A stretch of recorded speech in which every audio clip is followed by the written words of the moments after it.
Já está disponível o livro As Doutrinas do Inferno e Suas Manipulações Dentro das Igrejas. Adquira hoje mesmo. Olá, abençoados! Graça e paz! Bem-vindos ao canal da Graça Pura e eu me chamo André Pimentel. Bom, abençoados, vamos a mais um estudo da Bíblia dentro do seu contexto, porque é isso que interessa nesse canal. Nós estamos analisando a segunda carta de Pedro, no capítulo 3, do verso 7 até o verso 14. E nós encontramos algumas palavras que, fora do seu contexto, impõem medo e aflição à vida das pessoas. E é assim mesmo, né, abençoado? Quando você não reza na cartilha da liderança hoje do sistema religioso, você é visto dessa maneira. Mas veja bem as palavras que nós estamos estudando aí e que fora do contexto deixa esse ar de medo contra as pessoas. Tá ali, céus e terra reservados para o fogo, né? Sair fora do contexto dá um bom prato, né? Para amedrontar as pessoas. Os perversos sendo destruídos. Um dia como 1000 e 1000 como um ano, né? Ou 1000 anos como um dia. Tudo isso são expressões que, colocado fora de um contexto, ela acaba com a vida de uma pessoa. O dia do Senhor virá como um ladrão. Os céus desaparecendo com terrível estrondo, os elementos sendo consumidos pelo fogo e a terra totalmente destruída. E o nosso trabalho nesta mensagem, queridos, é colocar essas palavras, essas frases dentro do seu tempo. É isso que nós estamos fazendo. E esse é o papel nosso aqui da Graça Pura. Nós estamos na terceira parte. E se você não viu as outras duas partes, clique no link das descrições aqui deste canal. Ou então no card que aparecerá aqui durante essa mensagem, tá bom? Vamos então à cereja do bolo?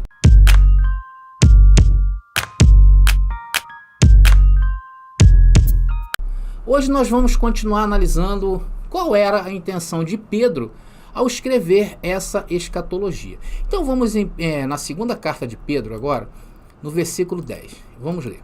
Mas o dia do Senhor virá como o ladrão de noite, no qual os céus passarão com grande estrondo, e os elementos ardendo se desfarão, e a terra e as obras que nela há se queimarão. Qual é a primeira ideia que nós temos ao ler esse texto?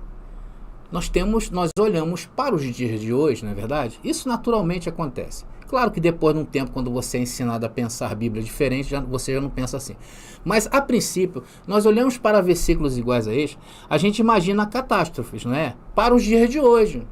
Porque isso está na nossa mente. O futurismo, Jesus um dia vai vir, está vindo, olha o que aconteceu hoje, lá onde, não sei aonde, no Japão, veja o que aconteceu nos Estados Unidos, veja o que está acontecendo hoje no Brasil. Então tudo isso, quando a gente lê, é inevitável não pensar nos dias de hoje. Mas só que nós não podemos fazer isso. Por quê, André? Porque a Bíblia ela tem um contexto rico, um contexto onde não nos deixa escapar daqueles dias. É isso que nós vemos mostrando aqui neste canal. E aqui Pedro, mais uma vez, com precisão, faz essa declaração, afirmando sobre o dia do Senhor. E nós temos visto várias alusões desta mesma afirmação no Novo Testamento e também em profecias do Antigo Testamento.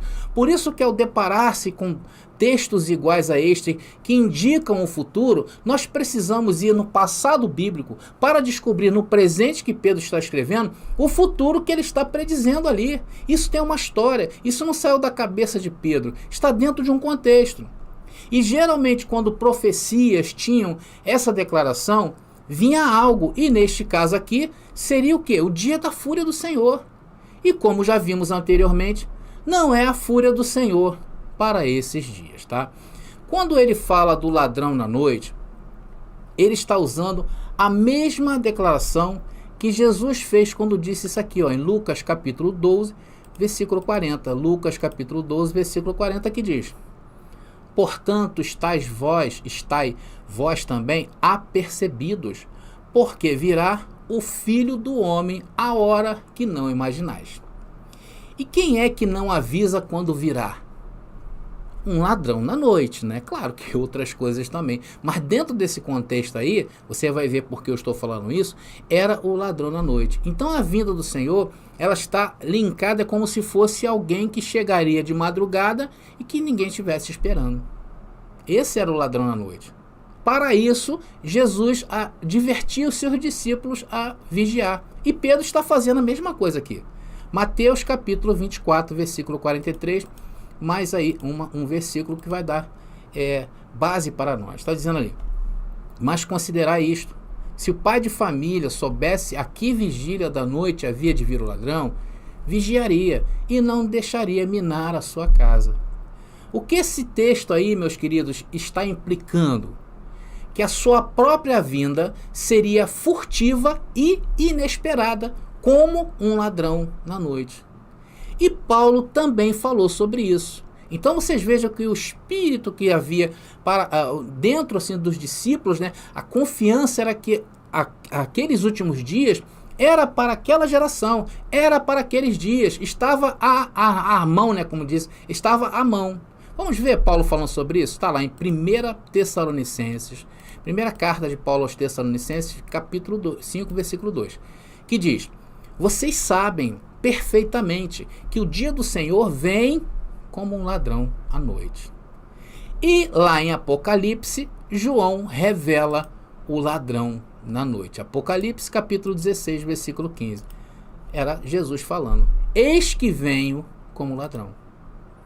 Vocês estão notando, meus queridos, a harmonia que há entre esses versículos? Desde o momento que você começa a entender o que diz as profecias no passado, quando você entende por que Deus chamou um povo e esse povo era rebelde ao Senhor em todo o tempo, e Deus, com misericórdia, tratando o povo ali, deu uma lei, chamou esse povo de minha amada. Então é super importante você começar a entender isto, que diz a lei acerca da quebra do pacto. Porque é isso que estava acontecendo. O pacto já estava quebrado aí nesse ponto que Pedro escreve essa carta, e estava vindo o novo de Deus. Amados, sinceramente, né, tudo que a gente vai falando aqui vai ficando mais limpo, menos furtivo. Nós não precisamos aqui fazer nenhum malabarismo com os dias de hoje e ter que vir a público e depois pedir desculpas pelas previsões erradas. Se é que eles fazem isso, porque eu, sinceramente, nunca vi nenhum deles vir pedir desculpas pelos estragos que eles causaram e causam na vida das pessoas. Tem pessoas que entram em depressão, tem pessoas que chegam ao ponto de se suicidarem. Por quê? Pelo mau entendimento das Escrituras. Ou então, o ateu tentando te provar que não existe Deus. E aí você, fora de um contexto, você vai cair. E tem acontecido com muita gente também em graça. Tem pessoas que se diziam estar em graça, hoje está aí beirando o ateísmo. Qual a conclusão que nós chegamos? Que nós precisamos ressignificar tudo isto. Vocês estão entendendo, abençoado? Então podemos afirmar que as alusões encontradas nessas passagens se referem o quê? Indubitavelmente à catástrofe iminente, que aconteceriam quando? Alguns anos depois, lá na Judéia e em Jerusalém. E qual a conclusão que podemos chegar aqui? Que esse também é o evento mencionado na passagem diante de nós. Vocês estão entendendo? Mas vamos prosseguindo aí, abençoado. Ainda na segunda carta de Pedro, vamos agora aí no verso 12, tá? Nós estamos no capítulo 3. Segunda carta de Pedro, capítulo 3, versículo 12. E diz o texto: aguardando e apressando-vos para a vinda do dia de Deus, em que os céus em fogo se desfarão e os elementos ardendo se fundirão. Veja que agora Pedro fala da vinda do dia de Deus. Meus irmãos, aqui nessa versão, essas expressões são bem comuns, tá legal? Como o dia de Deus, como está aí, o dia de Cristo, o dia do Senhor, são expressões sinônimas, fazendo referência ao mesmo evento. É óbvia demais para exigir prova aí, né, pessoal? Isso tudo aí é a mesma coisa. Então vocês notam nessa escrita o apóstolo com uma atitude de quê? De expectativa e sensação da iminente proximidade da parousia. E se vocês são estudantes limpos, né, da palavra de Deus, vocês irão notar esta mesma sensação em outros escritos da era apostólica. E nós temos falado vários vídeos e mensagens aqui, e nós temos falado isso, que os discípulos se incluíam naquilo ali, e automaticamente incluíam também os seus leitores, ou aqueles que um dia iriam ouvir eles. Vocês estão entendendo, abençoado? Agora, é impossível aceitar os argumentos do cristianismo tradicional em relação a essa expectativa. Porque eles tratam isso como uma sensação normal. Ah, isso era normal eles sentirem, porque eles estavam vivendo aqueles dias. Não, abençoado. Nós não podemos considerar isto como uma mera ilusão. E ainda pensar que toda a igreja do primeiro século, com os discípulos, com os apóstolos, juntamente com Yahshua, estavam envolvidos em algo, em um sentimento muito comum e que levaria pessoas aos erros. Se nós passarmos por cima disto, atenção, deixa eu voltar aqui. Se nós passarmos por cima disto e futurizarmos essa sensação dos discípulos, como se isso pudesse se referir a algum evento ainda futuro e talvez distante que não pode ser procurado, né? Então nós não podemos deixar de notar, ser sensível a estas coisas. Claro que podemos procurar por esses eventos, porque estamos diante da Bíblia. Um livro cheio de tradições judaicas. Eu só não posso procurar exemplo nos dias de hoje. Eu tenho que procurar exemplo naqueles dias, porque seria ao passo de uma geração. Nós temos que procurar dentro da própria palavra. Porque se nós não fizermos isto, tudo vai ficar indefinidamente remoto. Então nós temos que reaprender a traduzir, a interpretar a palavra de modo adequado, dentro daqueles dias, com a ideia que aqueles homens tinham acerca das coisas que estavam acontecendo. Por isto que o verso 12 não pode ser entendido como se referisse a um fim do mundo que ainda virá. Isto foi o que aconteceu no ano 70 depois de Cristo, onde aconteceu o dia de Deus. Onde o fogo, o juízo de Deus, o fogo também como elemento de destruição, pôs abaixo céus e o templo de Jerusalém, que era o templo de Jerusalém. Então todos os elementos da tradição judaica veio abaixo junto com o templo. Céus, a terra, mar, céus e mar. Céus e mar, o que é isso? O mar era o que separava a tradição judaica do resto dos gentios. Era considerado mar. Isso tudo dentro da linguagem judaica. E o juízo de Deus foi o julgamento, onde diz que os perversos não escapariam. Vamos analisar agora o verso 13? Vamos prosseguindo, abençoado. Verso 13 aí de 2 Pedro capítulo 3, onde diz: Mas nós, segundo a sua promessa, aguardamos novos céus e nova terra, em que habita a justiça. Então, mais uma vez, queridos, veja bem, mas nós, olha só Pedro puxando para ele ali e para aqueles que leriam e ouviriam ele falar. Mas nós, segundo a sua promessa, que promessa? Foi lá, abençoado, quando o Yahshua falou, quando os profetas vinham já dentro de suas profecias, sendo usados por Deus para demonstrar novos céus e nova terra. Mais uma vez, aí está aí. Então, Pedro também inclui essa geração. Porque aquilo que iria acontecer em breve iria trazer o quê? Novos céus e nova terra. Pois os novos céus não seriam, atenção, os novos céus não seria mais algo que estaria ligado a uma só nação, a Israel. Ali Israel, como nação escolhida, estava sendo destituída. E estava sendo aberto um caminho para novos céus, onde incluiriam a todos. Ou seja, um universo de filhos de Deus. O início de uma nova criação. É isso que muita gente não entende. E também a terra prometida por Deus a Israel foi uma porção de terra. E agora na nova terra não teria limites. Seria todo o cosmos, todo o universo. O universo dos filhos de Deus. E esta mudança veio o quê? Com a morte dos velhos céus e terra. E aqui identificamos ser as dores de parto para o nascimento dos novos. Era o que aquele povo estava sentindo. A antiga Jerusalém deu lugar à nova Jerusalém. O reino que estava neste mundo, por causa da presença do templo, mudou para o reino da onde? Do nosso Senhor e de seu Cristo, que reinará eternamente. E eis que tudo se fez novo. E o que era para a carne, no antigo pacto, em velhos céus e velha terra, estava sendo o quê? Substituído para o espiritual. O que era terreno passou a ser celestial, santo e perfeito.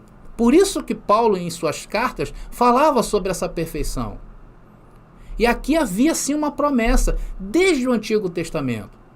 Veja essa profecia de Isaías, capítulo 65, versículo 17. Diz o texto: Vejam, crio novos céus e nova terra, e ninguém mais pensará nas coisas passadas. Logo, meus irmãos, desde antes o Senhor já anunciava novos céus e nova terra. E podemos pensar que o apóstolo Pedro tinha em mente o novo céu e a nova terra do Apocalipse, onde encontramos a justiça estabelecida como a característica distintiva do novo aion, do novo período e eterno. Então, meus amados irmãos, a Nova Jerusalém é a cidade santa, na qual de maneira alguma entrará algo que contamine, nem tudo que pratique abominação, nem faça mentira. E isso é verdade. Porque hoje tudo se constitui aonde? Na nossa mente, meus irmãos. Glória a Deus, é na nossa mente onde se constitui a Nova Jerusalém. Por isso que carne e sangue não herda. Por isso que aquilo que você faz está limitado aqui, neste mundo. Plantou, colheu. Plantou, colheu. Vocês estão entendendo? E quem não entende isto, meus irmãos?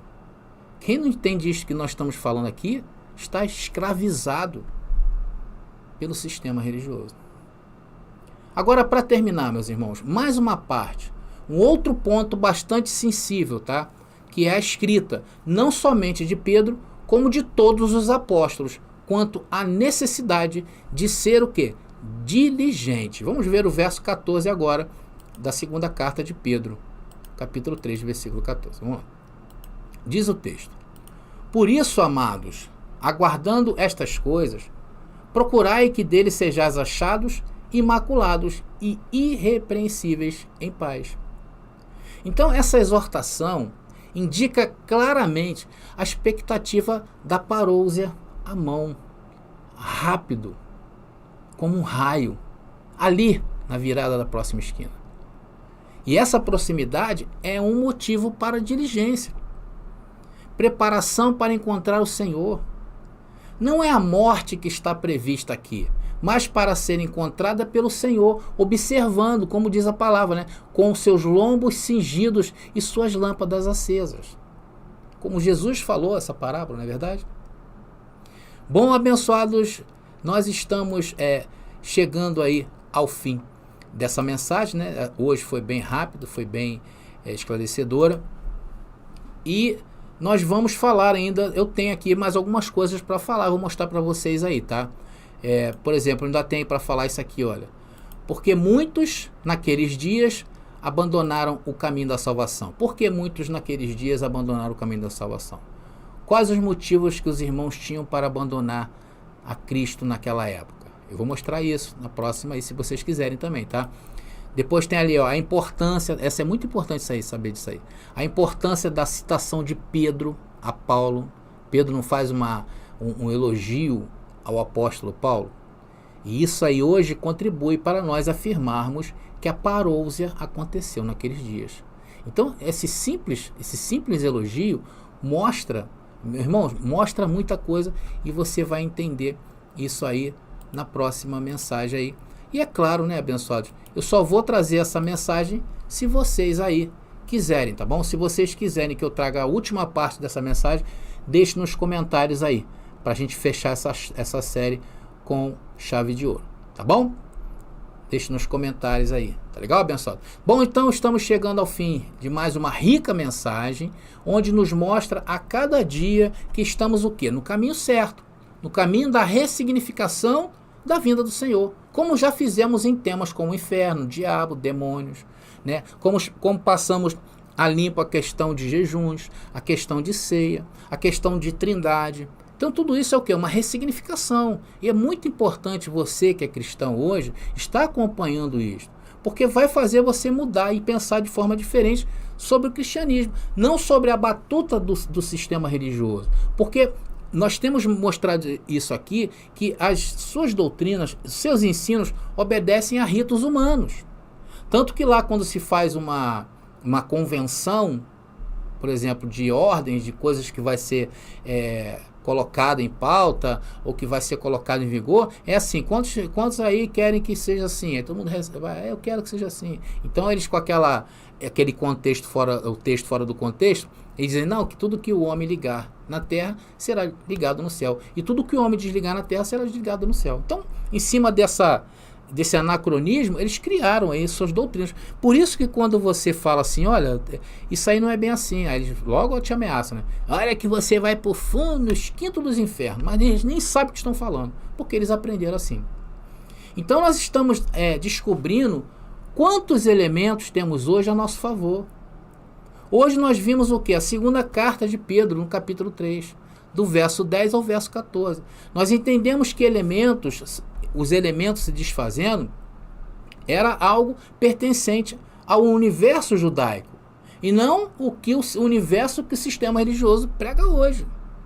Nós vimos também no verso 13 o que significa novos céus e nova terra. Hoje entendemos que a Jerusalém espiritual está onde? Na nossa mente. E ela é eterna. E o que foi substituído no ano 70 com a queda do tempo foi isso. Toda a questão da materialidade humana, da carnalidade humana, ela ficou presa. Por isso que o Senhor condenou o pecado na carne. Em Romanos capítulo 8 está dizendo lá. E para finalizar nesse estudo de hoje, encontramos referências também no Antigo Testamento, onde nos deu o quê? Embasamento para aquilo que Pedro estava dizendo. Nós entendemos de forma clara linguagens como ladrão na noite, novos céus e nova terra. E com certeza, amados, isso vai nos ajudar a nos posicionar com mais base, com mais qualidade, com mais certeza, com mais convicção perante a todos. Porque nós estamos começando a enxergar aquilo que nós estamos falando. E aquilo que nós falamos estamos com autoridade, porque estamos embasados na Bíblia. É isto que tem acontecido com os irmãos que já começaram, por exemplo, como eu falei, a estudar nossas apostilas. Eles estão tendo resultados bastante significativos em seus pensamentos. Tem mudado a vida deles, porque muda. Você passa a pensar o Evangelho. E com certeza eles estão se preparando para receber os abençoados que estão sendo iluminados por essa palavra. O Brasil está sendo tomado por essa palavra, meu irmão. Então, é só lembrando que mais uma vez lembrando que todos os temas onde eu abordo dentro das apostilas são vídeos nossos aqui do canal. E isso vai ajudando vocês a entender aquilo que nós falamos. Eu tenho um tema aqui que eu falo sobre a ceia do Senhor.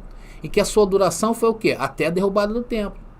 Então lá tem os versículos, tem meus comentários, tem também um vídeo aqui no YouTube que eu já falei sobre isso. Isso é muito bom. É super completo, abençoado. Bom, quem deseja se informar para formar os que estão vindo e, claro, para deixarmos aí um legado precioso para as futuras gerações que não tenha primeiro que entrar dentro do pântano para depois se arrepender de estar no pântano. Igual aconteceu conosco, né, abençoado? Porque até hoje nós estamos aí cheios de coisas do pântano em nossas vidas e nós estamos ressignificando. Tá bom, meus amados irmãos? Então eu vou ficando por aqui. Muito obrigado a todos vocês. Mais uma vez, se inscreve no nosso canal, deixa aí os seus comentários e é isso aí. Graça e paz e até a próxima mensagem. Peraí, abençoado, não sai não. Peraí, abençoado. Olha, nós vamos falar na próxima mensagem desse tema que vocês estão acompanhando aqui no YouTube, tá legal? Então, se vocês quiserem a continuação, deixe nos comentários pedindo, André, faça a continuação. E na próxima mensagem nós vamos ver Por que que os elogios de Pedro a Paulo, não tem Pedro elogia Paulo, nosso amado irmão Paulo, que fala coisas difíceis. Vocês vão entender por que que esse elogio ele foi determinante para a segunda vinda de Cristo, tá bom? É isso que vocês vão ver. Então, se vocês quiserem a continuação, eu vou colocar a continuação no domingo às 11 horas da manhã, tá legal? Estamos combinados? Desde que vocês coloquem nos comentários, sim, André, eu quero a continuação. Então, abençoado, se tá sendo legal para você, coloque nos comentários aí, tá legal? Bom, eu tô aqui só para te convidar a participar agora, às 20 horas, lá no TikTok, da nossa live. Nós vamos bater um papo lá muito interessante. Nós vamos falar da razão versus emoção. E aí, queridos, qual é o mais importante para nós? É usar a razão ou usar a emoção para o nosso viver no reino de Deus? É o mesmo que carne e espírito, né? Qual dessas duas essências nós precisamos é mais importante para nós? E como lidar com isso, principalmente, né? Então eu queria te convidar, tá? Se te interessou o tema aí do nosso bate-papo, é só você nos procurar lá no TikTok, só você botar Graça Pura, arroba Graça Pura e começar a nos seguir, tá bom, abençoado? Porque você vai ser direcionado às 20 horas, quando nós estivermos no ar, você vai receber o convite para participar da nossa live.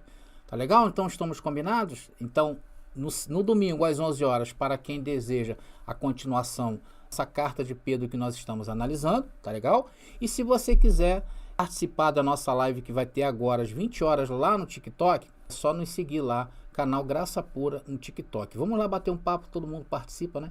E quem já faz parte aí, que já nos segue, sabe que é uma bênção a nossa live. Tá bom, queridos? Bom, agora sim. Graça e paz a todos e até a nossa próxima mensagem. Você pediu nossos estudos em apostilas? Já chegaram e estão disponíveis. Elas estão divididas em 10 temas com referências, esboços e comentários. Ideal para quem quer ensinar em família, em reuniões ou mesmo para quem deseja abrir um canal no YouTube. Faça contato agora mesmo pelo nosso WhatsApp 21 979 87 46 68 21 979 87 4668. Nossas apostilas foram feitas para você ensinar com qualidade e harmonia com a palavra.